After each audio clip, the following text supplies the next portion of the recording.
Let's talk about the weak base dissociation. As ionization or the dissociation of weak bases is also incomplete and establish an equilibrium with, with the ionization in water. So as an example, if this is the weak base and it's in water, establish an equilibrium by forming the conjugate acid and the hydroxide ions. So we write the Kb, that's the base dissociation constant, which equals to the concentration of the conjugate acid multiplied by the concentration of the hydroxide ions divided by the equilibrium concentration of the B. All these three are the equilibrium concentrations. So we solve problems relating the Kb the same way that we have solved the problems with associating the Ka or the weak acid dissociation constant. So again, the dissociation or the ionization increases as the value of the Kb increases. The If you want to, so we can find the pH, like how we have calculated the pH to determine the Ka. Also, we can determine the Kb using the given pH value. Let's see how we can determine the pH of a ammonia solution when we are given the initial concentration. Ammonia. What is ammonia? It is a weak base. Yeah, so it will establish a base dissociation equilibria in the water like this. This is ammonia in water. So ammonia is a base. So it accepts a proton and makes a ammonium plus, which is the conjugate acid and the hydroxide ions. So we construct the ice table. Here, this is the initial concentration of the ammonia, and we don't need to worry about the water, the concentrations of the water, and then the initial concentration of the ammonium plus and hydroxide ions are 0. If we consider the change is x, then it is minus x for the ammonia, plus x for the ammonium plus x for the hydroxide ions. So we or we determine the equilibrium concentration using the x value as for ammonia as 0.040 minus x and x for ammonium plus and x for hydroxide ions. Then we plug those values to this Kb equilibrium constant expression, and in the denominator we have this 0.04 minus x, so we assume that will be approximately equals to the 0.040, assuming x is a negligible value, and we are given the Kb value. So we plug that here and we solve. Then we get the x squared equals to the 1.8 times 10 to the negative fifth multiplied by this 0.040 and solve to 7.2 times 10 to the negative 7, and we solve the x as 8.25 times 10 to the negative fourth molar. Right. So what is the percent ionization? Yes, we divide that the concentration of the X, that would be the concentration of the ammonium plus or the concentration of the OH minus by the initial concentration of the base, and the ionization was only 2%. And what is this? The log of 8.5 times 10 to the negative fourth is the OH minus concentration. So it is actually the POH. So POH was calculated as the 3.07. So if we want to calculate the pH, then we need to subtract that 3.07 from the 14. Then we get the pH value. That's the 10.93, because from the hydroxide concentration, we get the POH. We need to subtract the POH value from the 14 to get the pH value.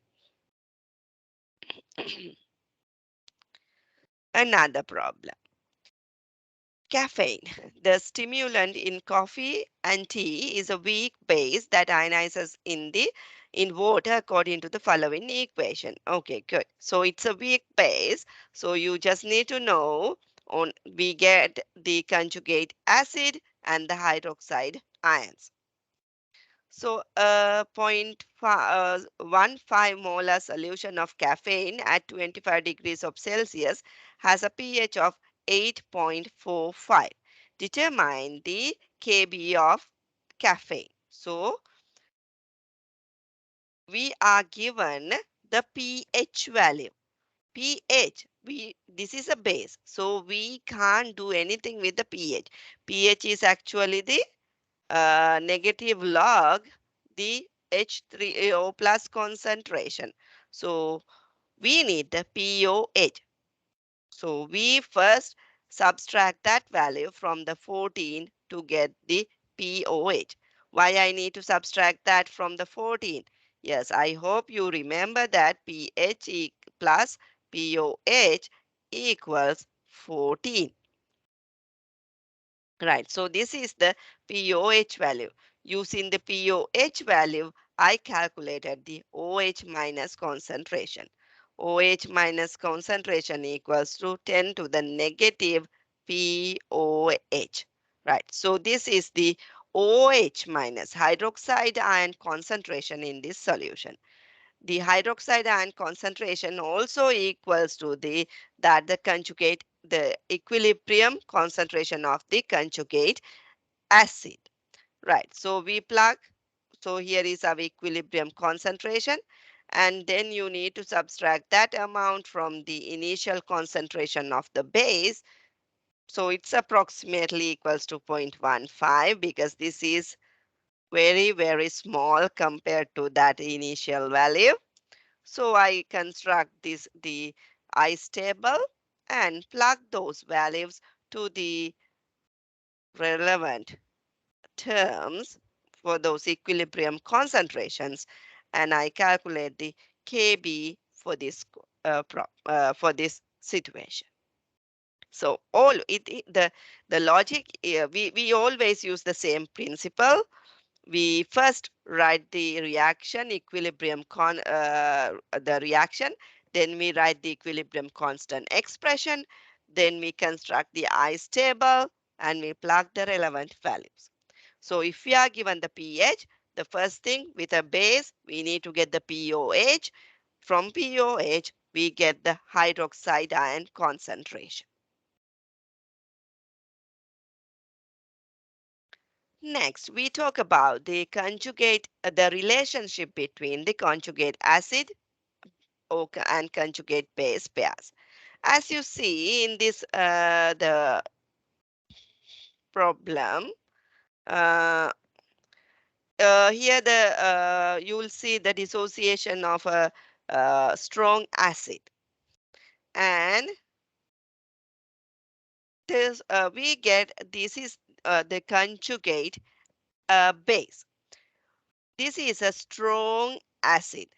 By dissociating a strong acid, we always get a weak base. This is a weak base. The chloride ion is actually the conjugate base of this strong acid, and it is a weak conjugate base. It's also, now look, the HF. It's a weak acid, but after the dissociation, that will gives this is the conjugate um, base, but this conjugate base is a strong base. It's a strong conjugate base. So if it starts with a strong substituent, that will produce a weak conjugate base. If we start with a strong acid, we get a weak conjugate base. If it starts with a weak acid, we get a strong conjugate base. So again, so that's how we can get the relationship between the as conjugates acids and the conjugate bases. Uh, a strong conjugate actually reacts with water, either accepting proton or it donating a conjugate. It can be the acid or base. So appropriately, it will accept a proton or it donates a proton. But to a measurable extent, but the weak conjugate does not give such a measurable uh, uh, uh, amount because it even dissociate so weakly. Here is the relationship between the Ka and Kb. Here I just wrote the dissociation of the acetic acid.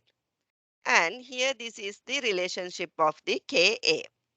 Now I start with the acetate ion, which was the base, and now I write the Kb for this equation. Then what should I do is I will add these two reactions together.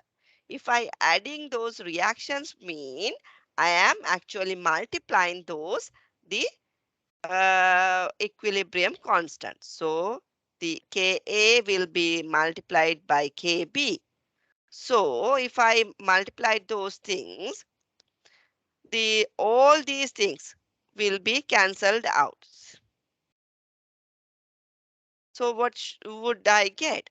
I would get only the H3O plus multiplied by the OH minus. So what is that actually?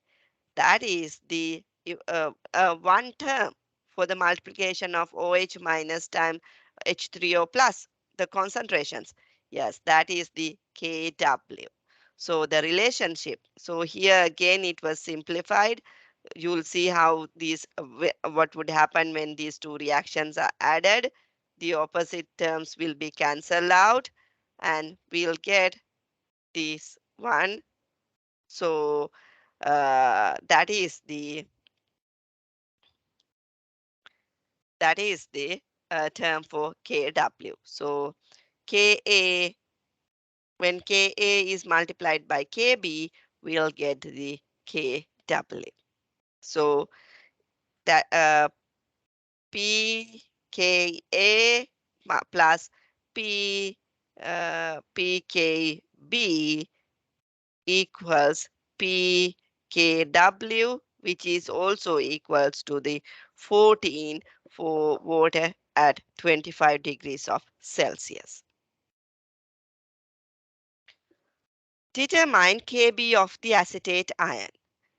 Determine Ka of the methyl ammonium ion. Kb for the fluoride ion and Ka for the ammonium ion. So we need to use these relationships because we don't know the Kas for those we are always given in these cases we are given the conjugate as in A that's the conjugate base of the acetic acid. So we use the Ka, Kb, okay, Ka times Kb equals Kw. So I need the Kb. So therefore Kb equals Kw divided by the Ka. So I use the Ka of the acetic acid, since this is the acetate. Again, now the conjugate acid of methylammonium, that's a conjugate. So I use the Kb of it, methyl ammonia. That's the given value. You will be given, so don't, you will ask, how do we know these values? Don't worry, those values will be given. Again, conjugate acid of fluoride ions, Kb. I use the Ka of the HF. Conjugate acid of the NH4 plus. So I use the Kb of the ammonia. That is how we use the Ka or Kb value with the Kw value to calculate the Kb or Ka. So Kw equals 1.0 times 10 to the negative 14. If I just forgot to mention that the number.